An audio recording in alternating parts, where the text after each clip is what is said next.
If you enjoy hearing these eerie tales and want more to help you drift off or keep you up at night, don't forget to tap the like button. It really helps the channel grow. My name is Allison and I'm a snuff film star. No, I don't have the source for the movies, and before you ask, it's not mainstream porn you can find by just Googling my name. They're videos of me being murdered. Where would you even find those types of videos?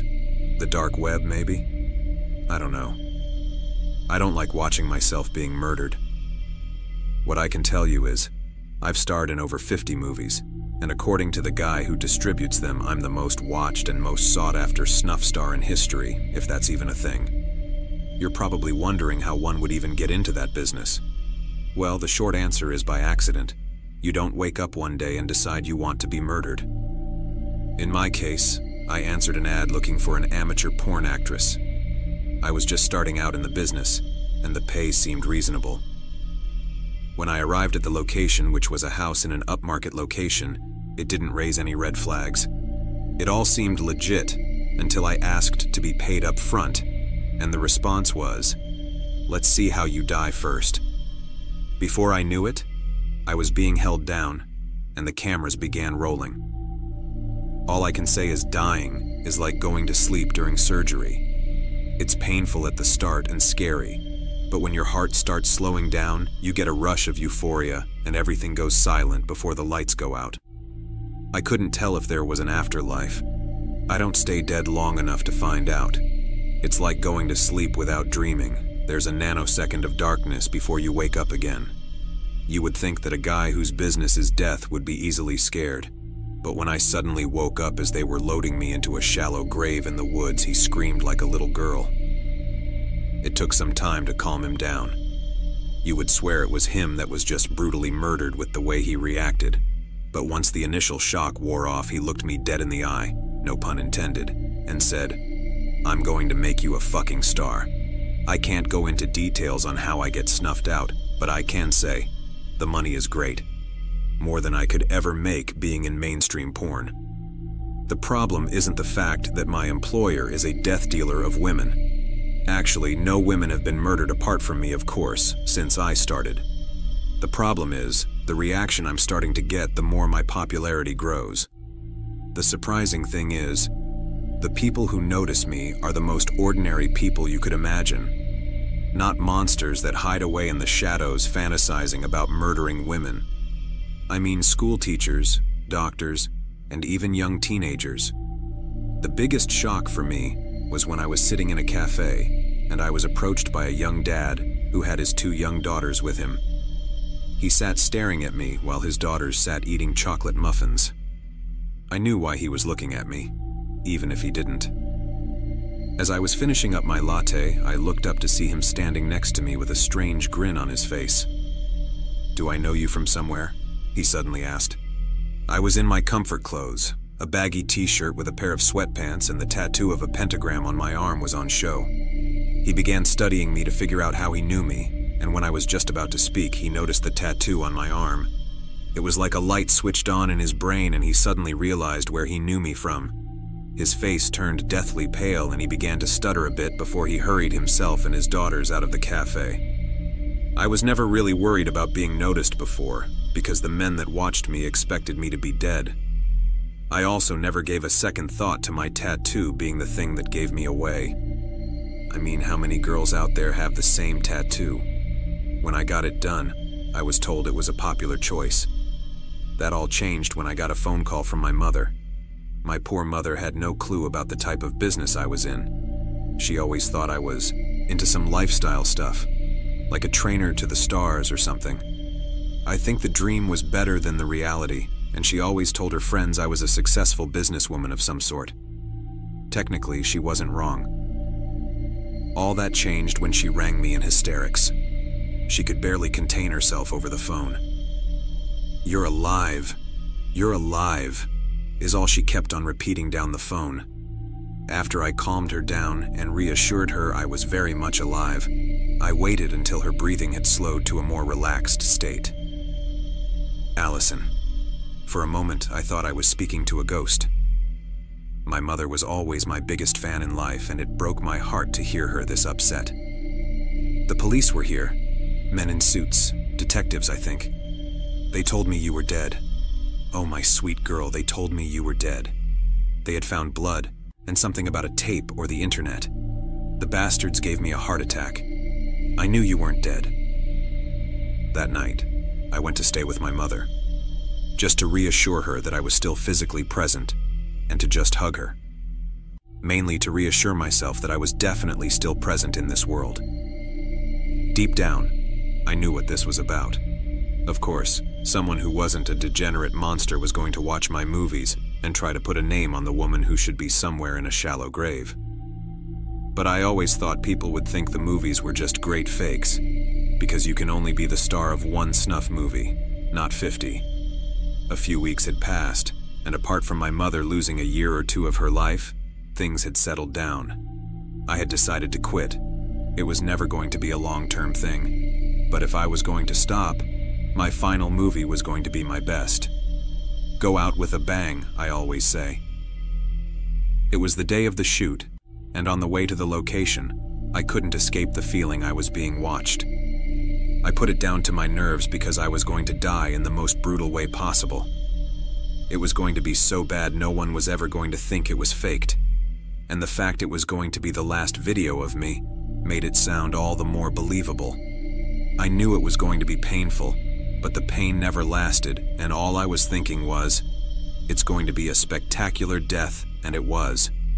But as the euphoria swept over me, and I began to slip into the darkness, I watched as men in SWAT gear burst into the room, followed by men in suits. As always, I came back to life with a big gasp of air, like a baby taking its first breath after being expelled from the womb. I was expecting to be in the room where I was murdered, but this time I found myself on a cold metal slab. As I looked around what looked like an operating room, I saw two men in suits. One was smiling, while the other appeared to hand over money from his wallet. "Hi, welcome back. I just bet my colleague $50 that you would come back from the dead," he said as he put the note into his top pocket. "I must say, I am a big fan of your movies. Damsel in the Dungeon is my personal favorite," said the smartly dressed man as he smiled down at me. This was the first time I'd ever felt in danger. A sudden panic washed over me as I tried to get up off the table. The two men in suits smiled at each other before handing me a hospital gown. "Where am I?" I asked nervously. "You have nothing to worry about. It's not like we are going to kill you," said one of the men as they burst out laughing. The two men walked me to an interview room and sat me down at a table opposite them. "You still haven't told me who you are, and my reasons for being here." The two men adjusted themselves into a more serious posture. "Sorry for the confusion. My name is Agent Harris, and my colleague here is Agent Butler." I look across at the two young agents sitting across from me as their frozen expressions fixate on me. "Agents? Are you FBI or something?" I nervously asked. One of the agents gave a disgruntled laugh as if I offended him. "Close. We're with the CIA. What do you want with me? I didn't know dying was illegal." The two men sat upright as one of them put a picture of a woman in front of me. "We need your help with a delicate situation. It's of the utmost importance to the security of this country." I looked down at the picture of a woman who looked strangely enough like me. Apart from her expensive-looking attire and different colored hair, we had the same facial features and we looked to be the same height. "The woman in the picture is the wife of the Russian Minister for Defense Sergei Shoigu," said the agent with a sound of urgency in his voice. "What does this have to do with me?" I asked. "She has a lot of secrets that could be very important to us. The problem is her husband isn't a nice man. Fortunately for us, he treats her like a dog. So she wants a way out of the marriage, but being the man he is, he's not going to let her go so easily. I still don't get what this has to do with me." The two agents look at each other before fixating their stares at me again. "Sergei is a very powerful man. Even if we got her out of the country, we couldn't guarantee her safety. The only way we could do that is if we faked her death. But it has to look convincing, and that is where you come in." It suddenly began to make sense. I remember a guy friend of mine who was big into conspiracy theories, and would always bang on about how the moon landings were faked in a studio. So would I be correct in thinking you want me to make another movie, given my special talent? The two agents look at each other again, but this time with a smile. She catches on quick. I'm beginning to like her already. I picked up the picture again and stared at the woman looking back at me with pain in her eyes and a painted-on smile. How much does this gig pay? My friend works for the city's CCTV archives and has seen some disturbing things I hadn't seen Mike in a few months. He'd been buried in work and our usual weekend nights out had about disappeared. Then he called me on a Thursday and invited me over for drinks. I jumped at the invite, but took note of how depressed he sounded on the phone. By the time I got there, Mike had already started drinking and was slurring his words. A dark cloud seemed to hover over him, which got worse as we drank. I finally asked what had been going on with him. Mike turned darker. Afraid. He said it had to do with work. I never really knew what Mike did for a living. I did know he worked for the city in the tech department and was involved with the CCTV surveillance network, but I never knew what his day-to-day operations were, which he began to describe in detail. Mike explained there were thousands of cameras scattered throughout the downtown core, outlying neighborhoods, and well into the suburbs of our 1 million-plus city. His responsibility was to categorize and archive all the incoming footage. Most of the footage went into very general classifications and were saved in hard drive farms and identified with a lengthy combination of numbers and letters for categorical archiving. They were truly meant to be forgotten about. It was an expansive task, but Mike designed and built an AI screening program that detected common patterns in footage, then sectioned out anomalous behavior for review. The vast majority wasn't noteworthy, something like 99.99%. Then there was the 0.01%. The car accidents, assaults, swarmings, rapes, abductions, murders. Those went into a special archive for use in criminal investigations. And then, there was the 0.001%. They were held in a classified archive and contained footage capturing events that for all accounts were unexplainable. This was called the Tartarus Archive. I looked up the word Tartarus after and discovered it was one of the darkest, deepest prisons from Greek mythology. It was said that if you dropped an anvil from heaven, it would take 7 days for it to reach the earth. It would take another 7 days for the anvil to reach Tartarus. It was the place you sent titans when there was nowhere else that could contain them. When Sisyphus was condemned to an eternity of futility and frustration with a large boulder and a mountain slope, that punishment was carried out in Tartarus. As it turned out, the name was quite fitting to the archive's growing contents. Some footage could be simplified to strange optical anomalies in the camera and coincidences of light or crackheads on a bender through the subway systems. Other footage, though, defied logic. The others are what captured Mike's mind that evening. He'd been breaking protocol and bringing hard drives home at night. In fact, he'd been splicing the footage together, capturing and compiling repeat aberrations and editing them into linear sequences. Mike wanted to show me some. It wasn't in a bragging or showing off kind of way. It felt more like the sharing of a heavy burden kind of way. I asked if showing me would get him in trouble, but he waved the idea away. I said, yeah, obviously. I want to see what's going on in my city. Mike led me into his workroom, where he had monitors and towers and piles of externals set up. We sat down and he skimmed through some drives nervously. Then he landed on one. Mike told me this anomaly was codenamed Lincoln Spectre. He pressed play. On the largest screen, black and white footage started up, showing Lincoln Avenue, one of our less attractive downtown streets, at 3 a.m. The camera angle showed the length of Lincoln Avenue as it led into the downtown core. The street appeared empty and quiet. From a side road, a woman emerged, walking towards the camera. As she approached the intersection, she turned over her shoulder and appeared to scream. The woman took off, sprinting, past the camera, which cut to a new, wider angle from another camera across the street. We watched the woman running frantically, seemingly being chased. But she was the only one on the street. There was no one else anywhere around her. The woman kept screaming as she ran, and the cameras kept following, cutting between different CCTV angles. We watched as the woman was chased into the middle of an empty intersection.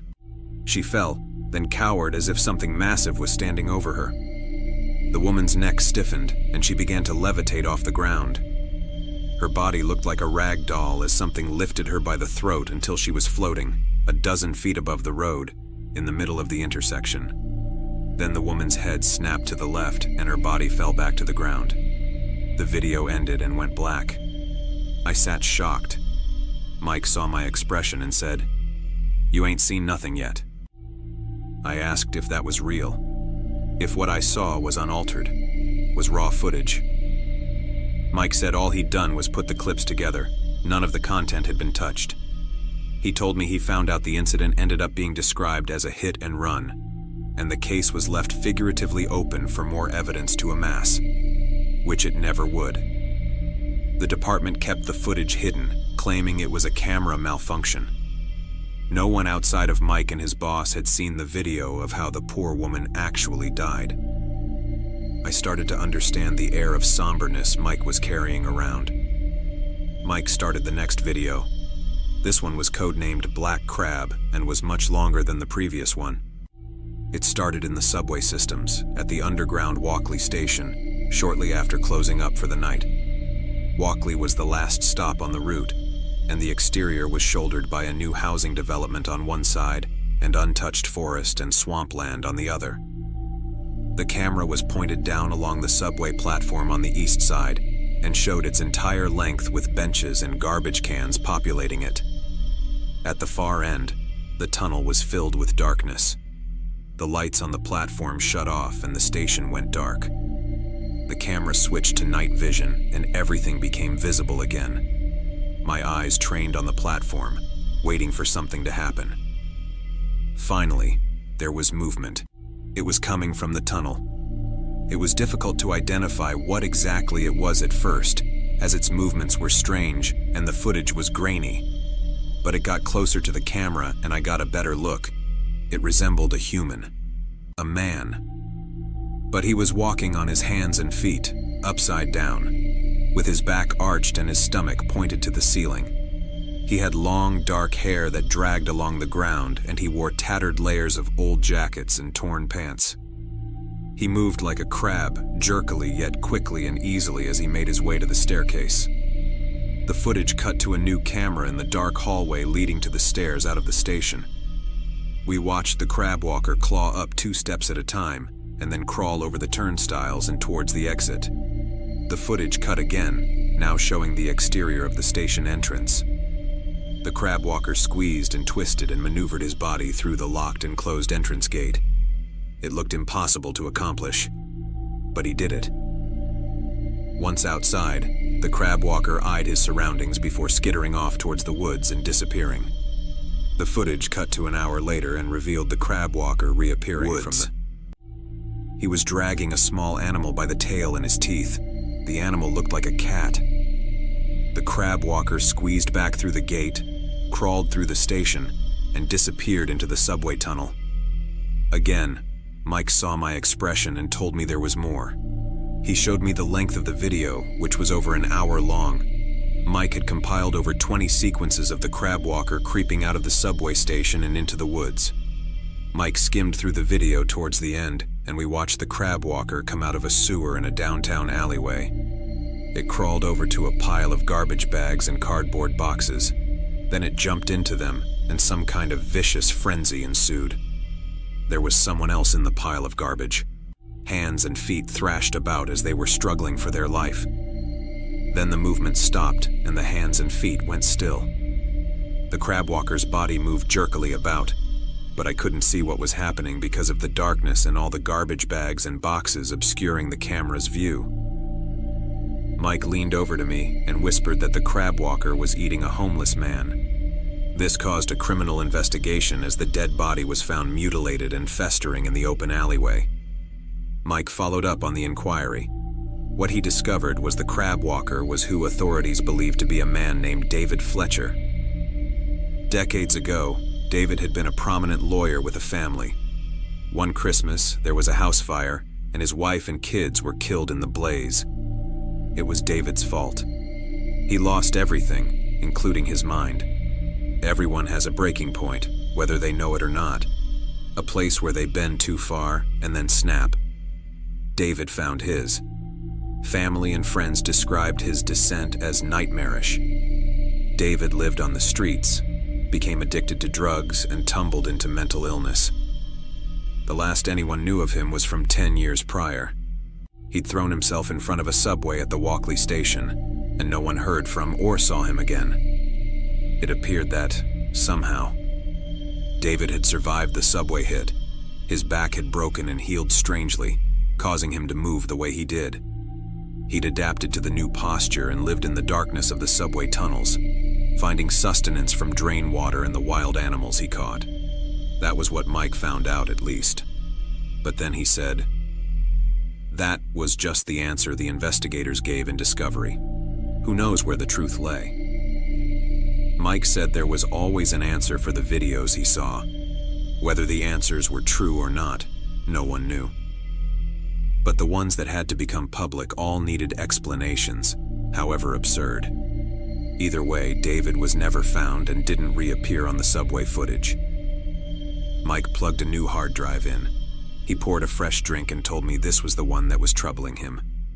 The file was code-named Cloud Mirror.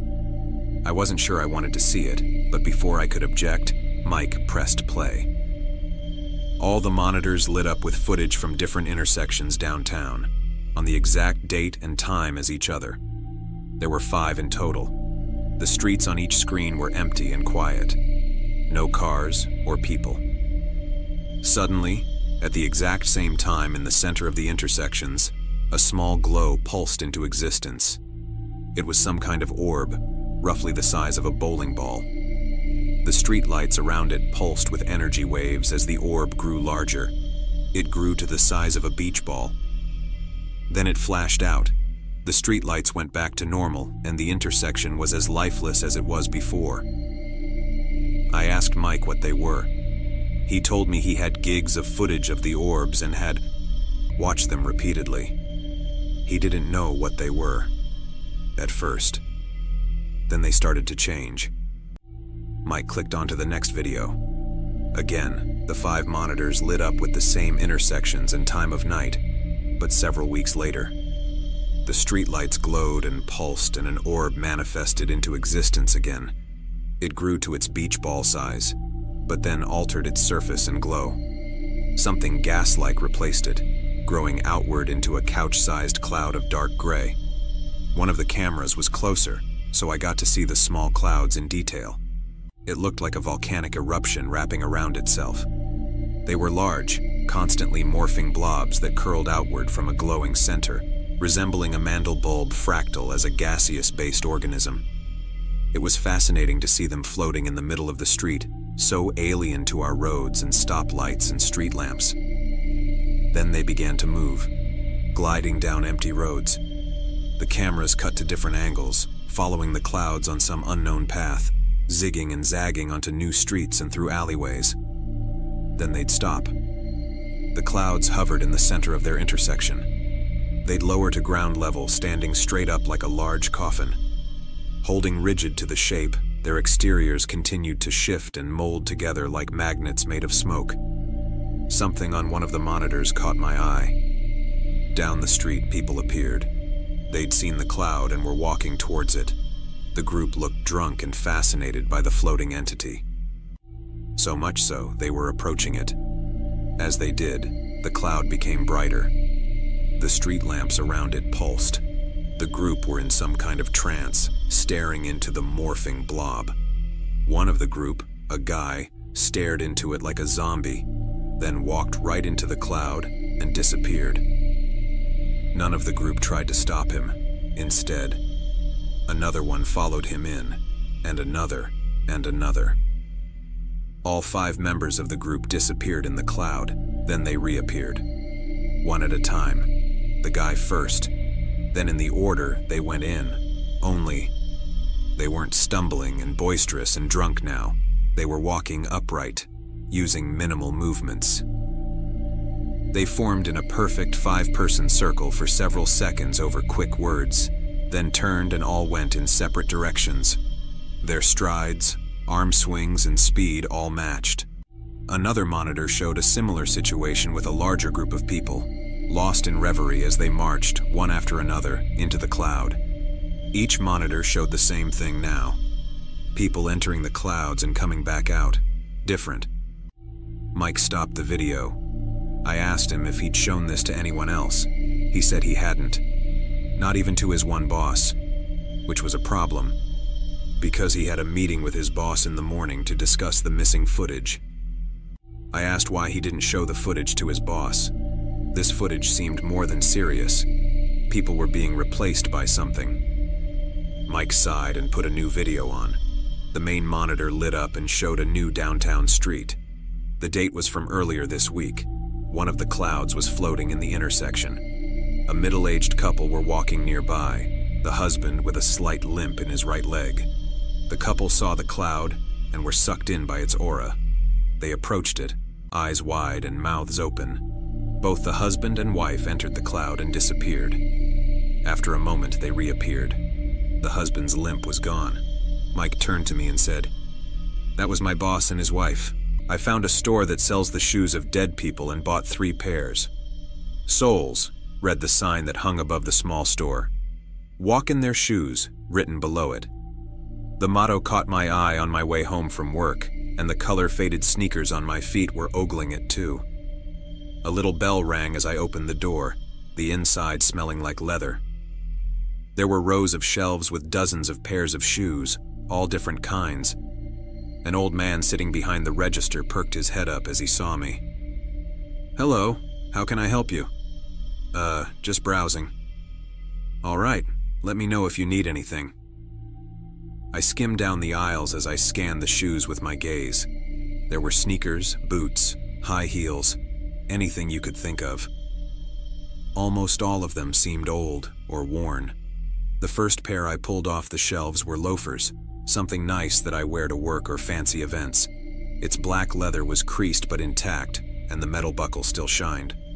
As I continued down the aisles, the next pair of shoes I found were white Air Force Ones with only a moderate amount of stains. With enough scrubbing, I could make them look brand new, so I took them as well. And finally, I came across a scuffed pair of dark brown boots. They looked good for wintertime, so I tucked them between my arms along with the other 2 pairs. On a tight budget, I figured that was enough. I dumped the pairs onto the counter as the old man looked up. "Is this all?" I nodded.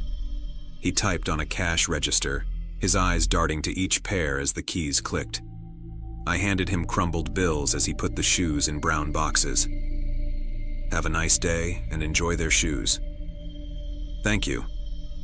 I furrowed my brows as I turned away, his wording confusing me. Their shoes. It was an odd thing to say, and it stuck to the back of my mind on the way home. As I stepped inside, I set the boxes down and unpacked them. It wasn't a traditional shoe store, so I had to hope they'd all fit right. I decided to unpack the loafers first, knowing I'd be wearing those the most. Sitting on my bed, I slipped the first one onto my foot.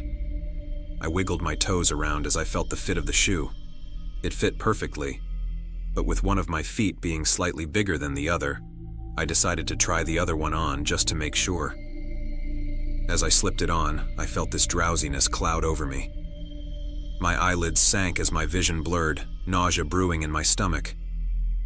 Suddenly, the softness of my bed beneath me grew hard, the temperature around me dropping to a chill. As my vision cleared, I looked around and realized I wasn't in my bedroom anymore. I was in a hospital room, the beeping of a heart rate monitor filling the silent room.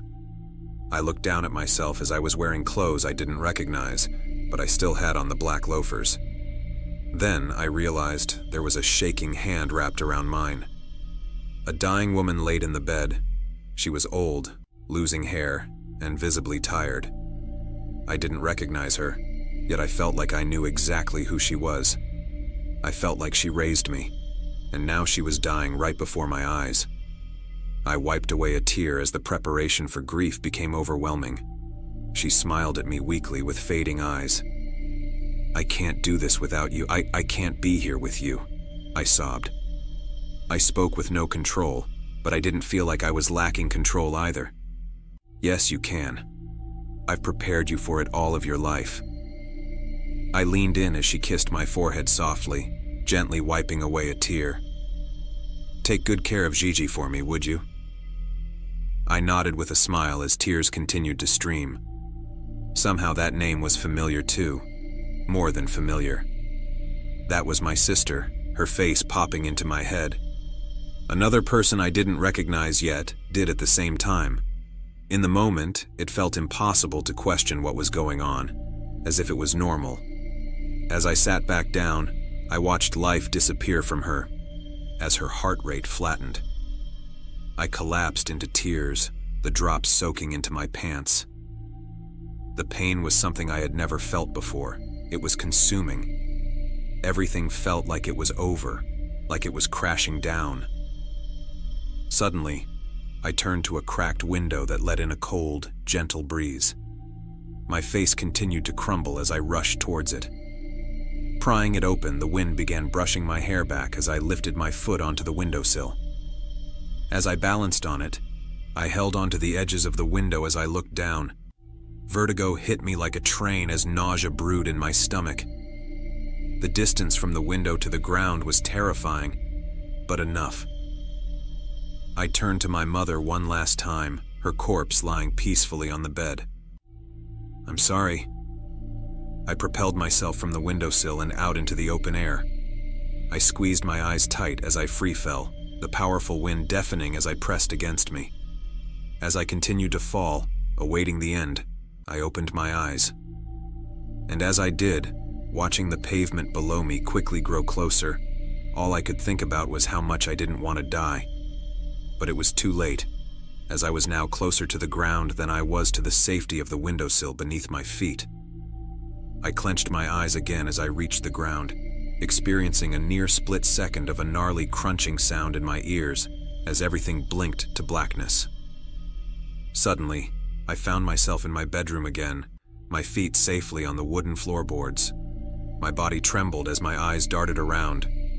I tried to tell myself I had just fallen asleep, but it was all too real. I felt all of it. After quickly kicking the shoes off, I stuffed them back in the box and crammed them in my closet.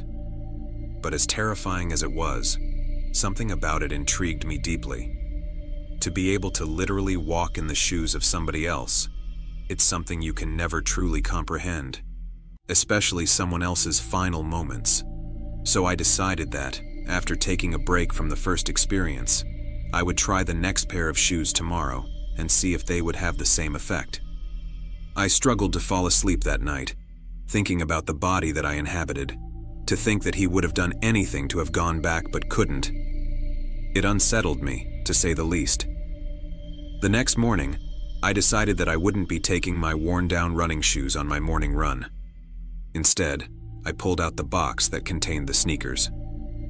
Dropping them by my feet, I took a deep breath before slipping my first foot inside. Then, I prepared for the heaviness to drape onto me as I put on the second shoe. But to my surprise, nothing happened. I sat and waited for a moment, the untied shoes on my feet, and it still didn't happen. I thought maybe I had just struck lucky with one pair that happened to be owned by a dead person. I trotted down my apartment steps and stepped outside. The sun beamed down on me as I queued up a song on my phone and slipped in my earbuds. Then, as I planted my feet onto the ground and began to run, the haze clouded me. Just like last time, my vision blurred. But I could still feel my legs moving, one foot in front of the other. As my music drowned out into white noise and eventually silence, I felt my ever-moving feet plant onto the floor again. My lungs and heart blazed with exhaustion as I found myself flying down what appeared to be a school hallway. I didn't know why I was running, but I knew that pure and utter fear coursed through my veins and fueled my legs. Then, as I ran, a smeared trail of blood paralleled to me. As I ran down it, my body trembled as it led to the body of a young girl lying in a pool of blood. Bullet holes riddled her body and her backpack. Then, that's when the deafening sound of rapid gunfire went off, and I remembered why I was running. I managed to run even faster as blood-curdling screams echoed throughout the empty halls, backpacks and binders dumped across the floors.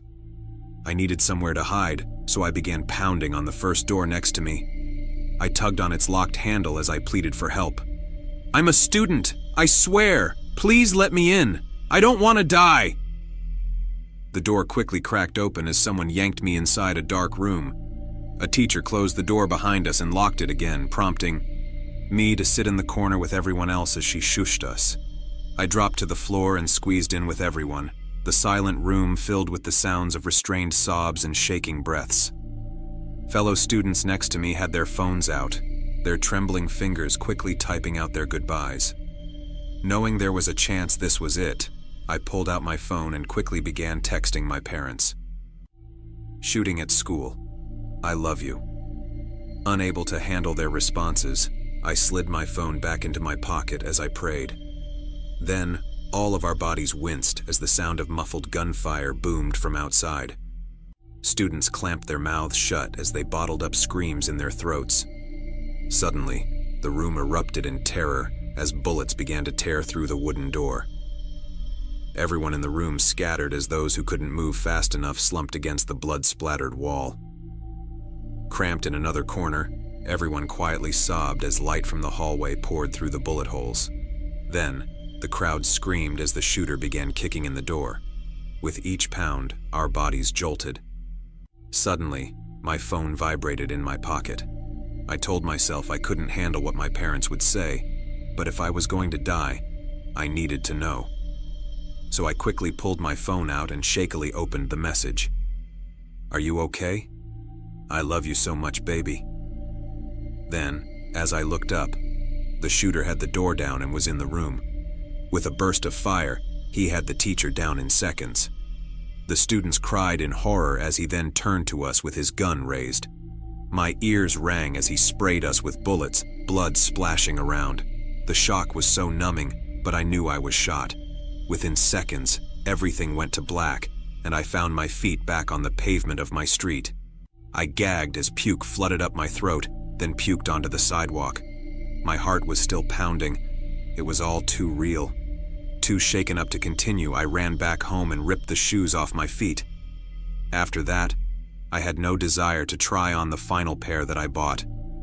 Curiosity had killed the cat. I couldn't do it again. So I shoved the shoes into the back of my closet and never touched them again. As months passed, I nearly forgot I had even owned them. Out of sight, out of mind. During this time, I had moved out of my apartment and into a house with my girlfriend at the time. Packing was chaotic, and it wasn't all done by me, so somehow the shoeboxes got caught up in all of the mess. With a lot of time spent at work, my girlfriend would do a lot of the unpacking while I was gone. Keep in mind, I had never mentioned the shoes to her. I felt like she'd look at me like I was insane, and I wouldn't blame her for thinking so. The experience itself was insane. So to her, she was just putting her boyfriend's shoes in his closet. One day, on a winter morning, I had overslept for work. Rushing to get ready, I snatched a pair of boots that I didn't have time to give a double take. I crammed my feet into them as I flew out the door, my grip tight on my car keys. As I muttered curses to myself under my breath, I got in the car. And as I closed the car door, it began to happen again. The sounds of the busy street distanced to silence as my vision blurred. As it cleared up, I found myself in the driver's seat of a car. When I looked around, I found myself in dark woods, parked on a trail.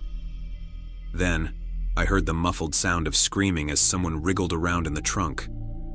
Unlike my feelings the other two times, this one was different. Upon hearing the screams, they went in one ear and out the other. I didn't feel anything. I stepped out of the car, the humid air heavy against my skin. Closing the door with a gloved hand, I slowly walked towards the trunk of the car as dirt crunched under my boots. Opening the trunk revealed a petrified woman whose arms and legs were bound by rope. She desperately wiggled around as she screamed into a strip of cloth that wrapped around her mouth. "No! No!" She attempted to cry as I gripped her by the hair and ripped her from out the trunk. She crashed to the ground, tears streaming down her face. Bunching her hair up in my grip, she continued to attempt her escape as I dragged her down My mom died suddenly about 4 months ago, but that wasn't the worst thing. My mom died quite suddenly and unexpectedly of a hospital infection about 4 months ago, but that, if you can believe it, wasn't the worst thing. Nor was the fact that her younger sister, my aunt, took up with Dad less than 2 months after her death. The worst was yet to come. It started on a dull evening. I just had supper with my aunt and Dad, barely tolerating her bright, friendly chatter about school. I went upstairs to my room as soon as I could to do my homework. I stared at my laptop screen, pretending to look at my assignment, but in reality I was swimming in grief and missing Mom. I couldn't concentrate on anything since she died. I minimized the assignment tab and looked at the photo I used as background. It was taken a few years ago, a happy family occasion, my mom and aunt sitting side by side, so like yet unlike. My dad next to Mom and I was leaning against him. All of us were smiling. Mom had both her arms stretched out around her sister and her husband. The chat box in the bottom left-hand corner of my screen began flashing. I was mildly surprised. It was an older app that no one really used anymore. I had been meaning to delete it. And then, I froze. Mom's little image blinked in the chat box, and then the words popped up. "Hello, Thelma. It's me, Mom." Fear gripped my throat. I knew it must be some hacking thing or stupid error, but I was paralyzed. I turned round and glanced at my bedroom door. It was closed, although the sounds of TV from the living room still came wafting in. Aunt Claudia had the TV on whenever she was downstairs, even if she was not watching it. "Don't be scared, Thelma. It's really me. I found a way to talk to you, my darling precious child. I've been missing you so much." If this was a hacker's joke, it was the cruelest joke in the world. Against my will, tears began welling in my eyes, spilling out. "Oh, my darling, please don't cry. It's okay, and it's no use crying anyway. I need you to save that energy." My fingers still stiff from fear, I managed to type out a response. "Mom, what do you mean? Is that you, Areli?" I could sense her familiar frustration rushing back through the laptop. Same as when she felt I wasn't being smart or strong enough when she was alive. "Of course, Thelma, it's me. And I've come back to tell you something important. I had my own important news to share. Did you know Aunt Claudia moved in last weekend?" "Yes, Thelma, I know. And this is what gave me the strength to come and tell you. Please be strong. I know you are a strong girl, and you can deal with this. I am sorry you have to, but you have to know. I have to tell you. She can't have everything. My life, man, house, child." A different kind of fear took over me. "Mom, what do you mean?" "Thelma, I'm sorry to put this on you like this. I don't know what else to do.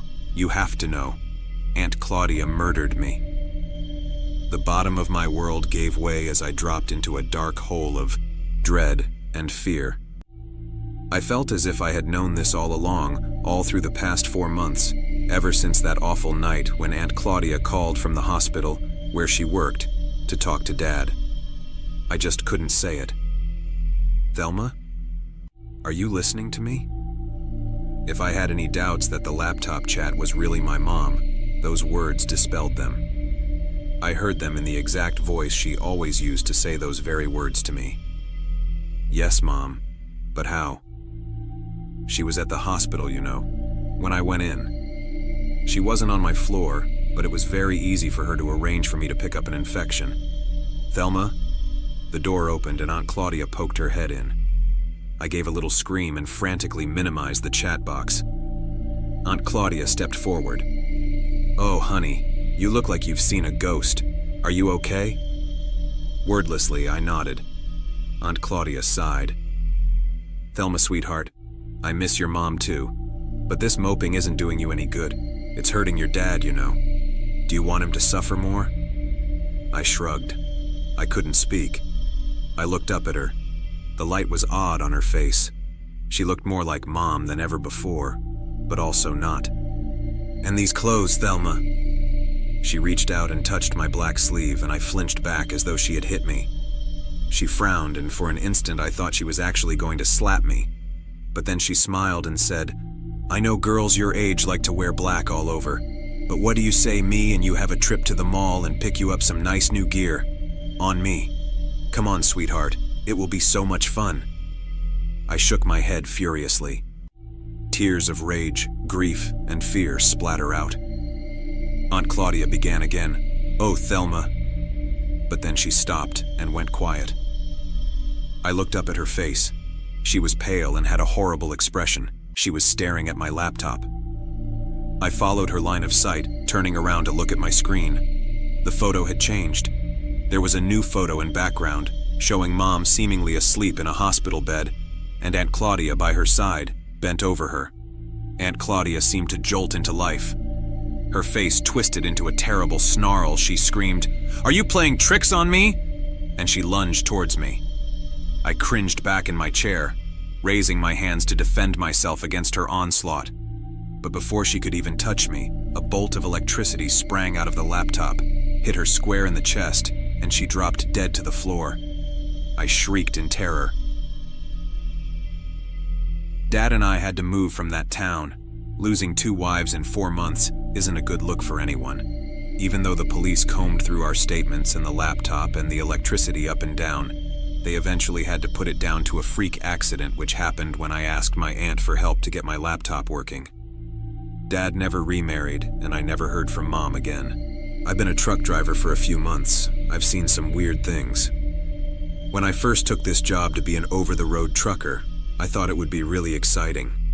I thought I'd get to travel the country and see the sights and come home with stories to tell my friends and family. I was right. This job is exciting, but I soon found that I'm better off not sharing these stories with anyone close to me. Not because I don't trust them, but because I'm worried they wouldn't believe me. Let me back up. My name is Brittany. I'm 22 years old, and I've been driving with a rather large company for a few months now that I won't name, due to obvious reasons. Ever since my training ended and I got my own truck to start solo, I've seen some pretty weird shit. When you're driving the loneliest road in America, yes, that's its real name, in the middle of nowhere, Nevada, things can start to get to you. I suppose it was only a matter of time before I saw something, out in the desert at nearly midnight. I still had another hour to the nearest truck stop, and blasting the freezing cold air against my face was all I could do to keep myself from dozing off at the wheel. Irresponsible, I know, but until you work this job, you don't understand how much lax comes with it. I was driving this highway, in the desert, in the pitch blackness of a cold summer night, when suddenly something runs out in the road in front of me. Before I can even react, it's gone across the other side into the bushes. I barely got a good look at it, but I could have sworn it looked like a large white dog, faster than any dog I've ever seen. I tried to just ignore it and keep driving. I see animals crossing the road at night all the time. It didn't seem like anything to get worked up about. Not even a minute later, I feel my truck lurch to the left and into the other lane. I quickly try to swerve and correct it, and easily step on the brake so I don't wreck. It can be easy to jackknife an 80,000-pound metal death machine. I slow it down and regain control. I look for the nearest pullover spot so I can see what the hell just hit my rig and see if there's any damage. Once I find a spot and turn off, hit my brakes and hop out, I walk around to the other side and see a large dent in the side of my trailer. What the fuck? I say to myself as I walk over to inspect the side of the trailer. It's a huge dent, at least 5 feet wide and tall. No real shape to it, just a general dent. I can't imagine what could have hit me. My first thought was maybe a boulder rolled down from the side of the hill and smashed into me, but I didn't think I was driving next to any hills or mountains. As far as I knew, it was flat desert. I hear the sound of dirt crunching under footfall behind me, and I turn around. My breath catches in my throat and my stomach drops as I see something standing not 50 feet away from me. It's large, menacing, and white. I can't even find the words to describe what this thing looked like. It looked like a very large dog, and that's a stretch.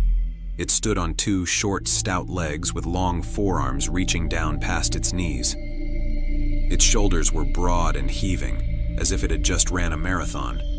Its head was mostly shaped like a wolf, with a large snout filled with razor-sharp teeth bared in a snarl, saliva dripping from its maw. Its jet-black eyes bore right through me, filled with hatred and hunger. I couldn't move. I was frozen in place. This creature stood between me and my only salvation, my truck. We stared at one another for a moment until I broke the silence. "You are one ugly motherfucker," I said. It snarled at me. Then, very unexpectedly, it turned and walked away slowly, using all four of its limbs, receding into the bushes and into the night. I stood there for what felt like several minutes, wondering if it would jump out and feed on my flesh at any moment. It never came back. I ran around the front of my truck and jumped inside, locking the door quickly and flooring it as fast as you can floor an 18-wheeler, which is not at all.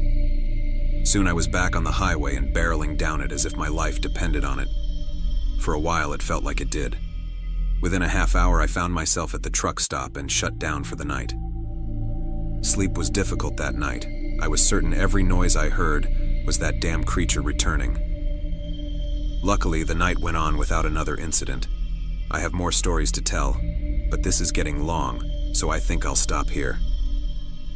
Remember, guys, be careful out there on the road. You never know what else is out there with you.